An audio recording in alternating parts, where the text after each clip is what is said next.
క్షేత్రంలో పండించేందుకు కృషి చేస్తున్న ముందు వరుసలో ఉన్న పెద్దలు I request Shri Murali sir.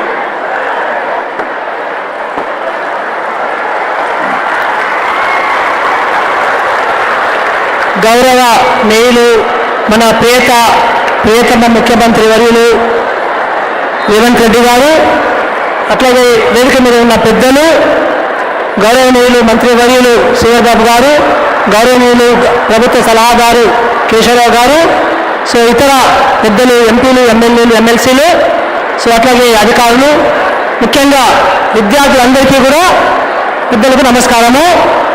ఈరోజు విద్యా చరిత్రలో సువర్ణ అక్షరాలతో లిఖించదగిన రోజు. మన గౌరవ ముఖ్యమంత్రులు వారి యొక్క విజన్ని ఇక్కడ మీరు ఆరుట్ల తెలంగాణ పబ్లిక్ స్కూల్లో చూడవచ్చును. సో స్కూల్ అంటే ఏదో ఒక తరగతి గది, 2 తరగతి గదులు, లేదా మరుగుదొడ్లు లేని పరిస్థితి, కాంపౌండ్ వాళ్ళు లేని పరిస్థితి, అలా కాదు.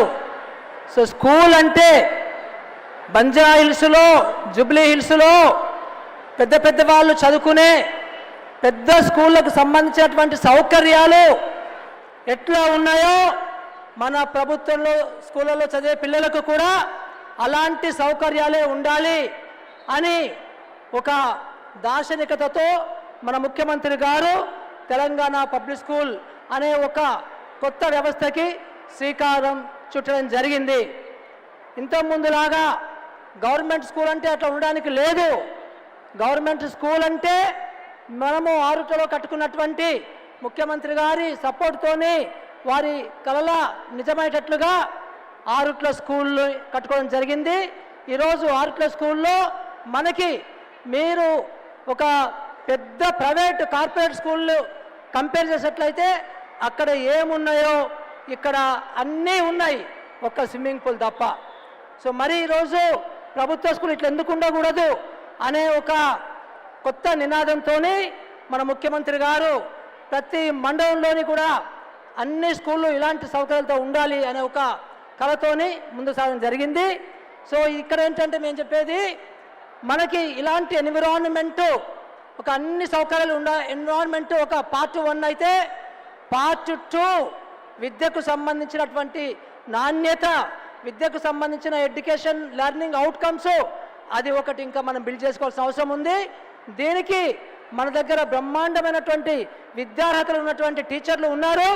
సో ఆ టీచర్లతో పాటుగా పీడీలు, పీఈటీలు కూడా ఉన్నారు. వాటితో పాటుగా ఇంకా మనకు కావాల్సినటువంటి మ్యూజిక్ టీచర్లు, ఆర్ట్స్ అండ్ క్రాఫ్ట్స్ టీచర్లు, ఇలా రకరకాల ఎక్స్ట్రా కరిక్యులర్ యాక్టివిటీస్ చేసుకోవడానికి కూడా టీచర్లను నియమించుకోవడానికి ఈ తెలంగాణ పబ్లిక్ స్కూల్ వ్యవస్థ మనకి అలౌ చేస్తుంది. సో ఇలాంటి స్కూళ్ళు ప్రతి మండలంలో కట్టాలని చెప్పేసి ప్రభుత్వం యొక్క ముఖ్యమంత్రి గారి యొక్క ఇన్స్ట్రక్షన్స్ ఉన్నవి. ఇప్పటికే విద్యాశాఖ మేమందరం కూడా దాని మీద పనిచేస్తున్నాము. సో ఇలాంటి అవకాశము ఇచ్చినందుకు గౌరవ ముఖ్యమంత్రి గారికి, ప్రభుత్వానికి నా ధన్యవాదాలు. మీ అందరికీ కూడా నమస్కారాలు. సెలవు తీసుకుంటున్నాను. Thank you sir. గౌరవ స్థానిక శాసనసభ్యులు పెద్దలు మల్రెడ్డి రంగారెడ్డి గారు.